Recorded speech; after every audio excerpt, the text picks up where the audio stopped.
títo všetci ľudia robia už niekoľko dní, dňom a nocou všetko preto, aby škody, ktoré spôsobujú záplavy na Slovensku, boli čo najnižšie a aby sme sa vyvarovali, dúfam, akejkoľvek obete na ľudskom živote.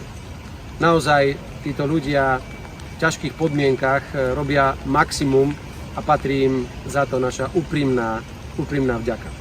A občanom, ktorí žiaľ nemali to šťastie a voda im zaplavila ich príbytky alebo inak bol poškodený ich majetok, želám, aby to nejakým spôsobom zvládli, aby to prežili, aby našli v sebe energiu a chuť pokračovať ďalej a verím, že im nápomocné budú nielen mestské a obecné úrady, ale že aj inštitúcie štátu a jednotlivé ministerstvá nájdu spôsob, aby týmto ľuďom, ktorým vznikla nejaká škoda z titulu povodní, čo najskôr pomohli vrátiť sa späť do normálneho života. Ešte raz úprimne ďakujem všetkým.